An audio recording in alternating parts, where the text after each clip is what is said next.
नमस्कार। Rainbow classes channel पर Ranjit sir के द्वारा आप सब लोग पढ़ने के लिए जुड़ जाइए और शानदार topic board exam, entrance exam, competitive exam के लिए। और कौन सा सवाल स्क्रीन पर है, आप देख सकते हैं। क्या है? संचारी रोग का परिचय देना है। क्या? Communicable disease. लोग एक दूसरे के संपर्क में बराबर आते रहते हैं ना, तो जब संपर्क में बराबर आएंगे तो एक व्यक्ति का संक्रमण दूसरे में फैलेगा। तो जब व्यक्तियों के संपर्क से रोग फैलेगा तो व्यक्तियों के संपर्क से फैलने वाला रोग को क्या नाम डालिएगा? संचारित रोग। ठीक है, उसी रोग के बारे में मैं बात कर रहा हूं, समझना है। तो यहां पर संचारित रोग जो है यहां लिखा हुआ है, जो एक व्यक्ति से दूसरे व्यक्ति में फैलता है। तो क्लियर हो गया। एक किसके द्वारा? ये रोग सूक्ष्म जीवाणुओं द्वारा होता है। हाँ, फैलेगा तो कैसे रोग फैलेगा? एक व्यक्ति से दूसरे व्यक्ति में फैलेगा रोग तो कैसे फैलेगा? जब तक कि कोई उसके बीच में वाहक नहीं होगी, फैक्टर नहीं होगी। और जब तक दो फैक्टर नहीं होंगे, चाहे वो सूक्ष्म जीव के अंतर्गत बैक्टीरिया हो या वायरस हो, क्या ऐसे तो अतिरिक्त भी है, प्रोटोजोआ, फंगस भी है, लेकिन आप जीवाणु विषाणु को बेहतर से जानते होंगे। और ये रोग फैलाता है तो जीवाणुओं द्वारा होता है रोग। और यह जीवाणु बैक्टीरिया, विषाणु, प्रोटोजोआ, कवक आदि से भी रोग होता है कि नहीं?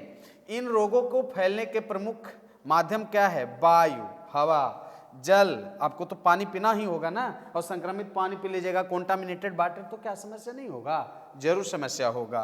भोजन, कीट या प्रत्यक्ष रूप से आप संपर्क में आ जाते हैं, आप यानी उनसे बैठकर सामने सामने से बात करते हैं, उनके आंखों से निकलने वाली द्रव, उनकी वॉइस से प्रॉब्लम होती है, तो संपर्क में जब रहेंगे तो बीमारी तो होगी ना। तो यही बीमारी का नाम संक्रामक रोग होगा।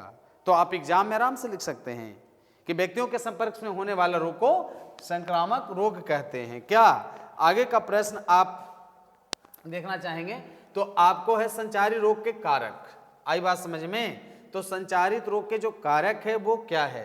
तो सबसे पहले आपको इसमें ना आपको अच्छे से याद करना होगा, समझिए इस बात को, क्योंकि एग्जाम में जीवाणु द्वारा कौन कौन सा रोग होता है ऐसे ऐसे पूछता है।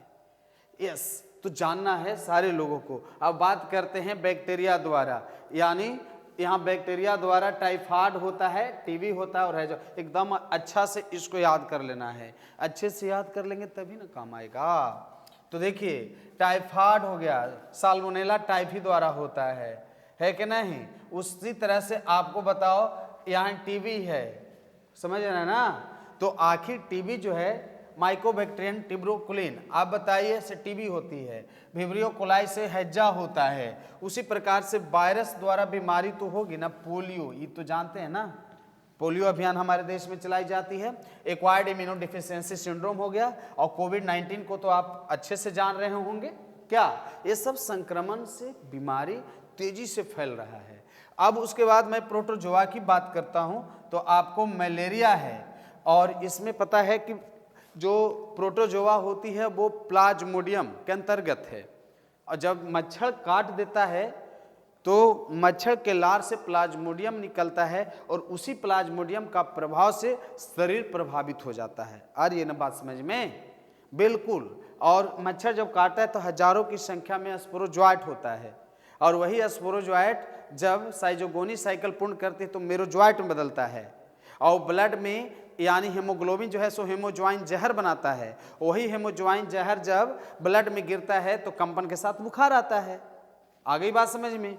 अब उसी तरह से अमीबे पेचिस लोगों को, यानी समझ रहे हैं ना, पेट का मचोड़ना, ब्लड का निकलना मल के साथ, है नहीं, कफ जैसा बताइए, फेन जैसा मल परित्याग होना, पेट में हमेशा कब्जियत बना रहना।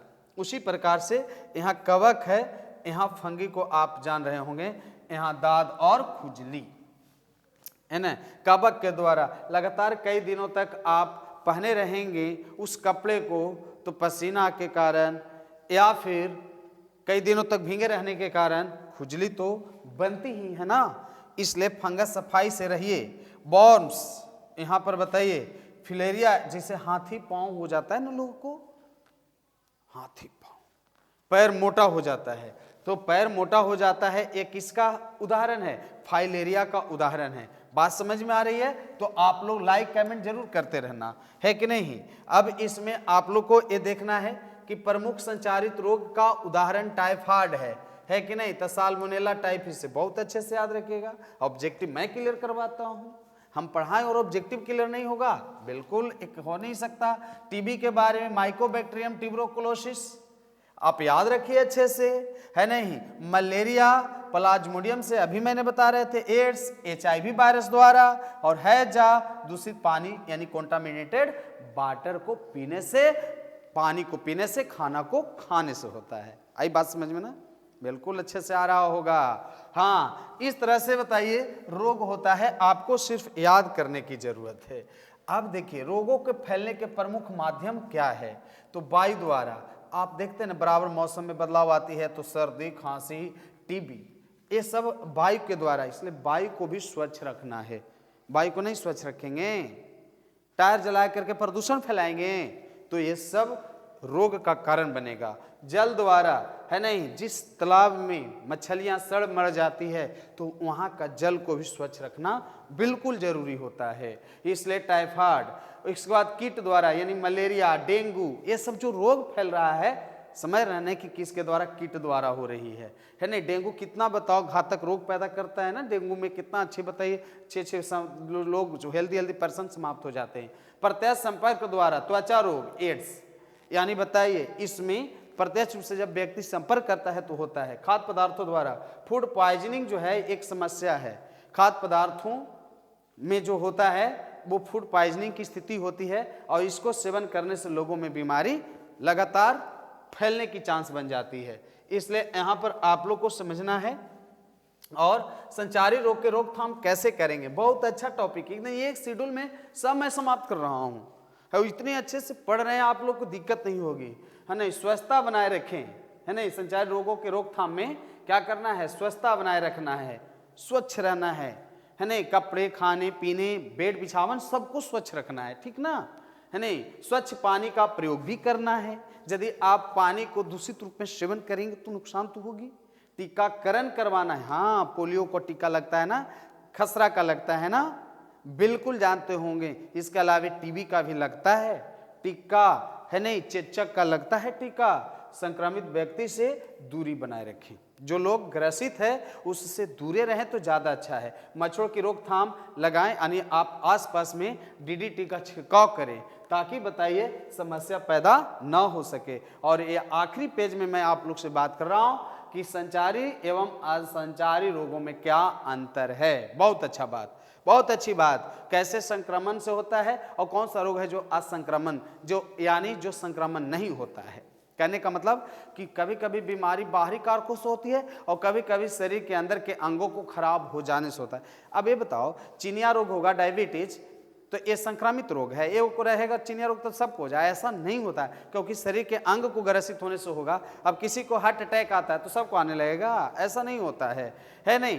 ये इसलिए माना गया कि शरीर के अंग जब डैमेज हो गए तो वो असंचारी, और जब बाहरी कारकों के प्रभाव से रोग होगा तो संचारी। आइए बात करते हैं। संचारी रोग सूक्ष्म जीवाणु द्वारा होता है नहीं, और कारण हो गया ये। और उसके बाद जीवन शैली या आनुवांशिक कारण, हाँ सही समझा, यानी डायबिटीज यदि बताइए पूर्वजों में रहा है, पुरखों में रहा है, तो उस तरह से आने वाला में भी हो सकता है। तो ये क्या है? आनुवांशिक स्थिति पैदा करती है कि नहीं। तो ऐसा नहीं है कि कोई बाहरी कारक से ऐसा होता है।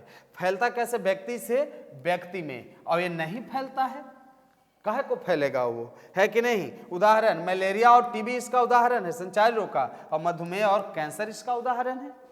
तो इस तरह से समस्या से निजात पाना हो तो आप डॉक्टर और चिकित्सा का सलाह लें, या आधुनिक समय में विज्ञान का सहारा लें, और आप अपने रहन सहन 24 घंटे का जो आपका अनुकूलन है उस पर आप यदि ध्यान रखते हैं तो किसी प्रकार की कोई समस्या उत्पन्न नहीं हो सकता है। तो आप कैसे बचाव करेंगे, लोगों को कैसे सजेस्ट करेंगे, लोगों को क्या आप जानकारी देंगे कि संचारी रोग से कैसे बचना है, तो आप कमेंट बॉक्स में आप कमेंट करके जरूर बताएं। फिर मिलेंगे नए वीडियो के साथ, तब तक इतना ही, धन्यवाद।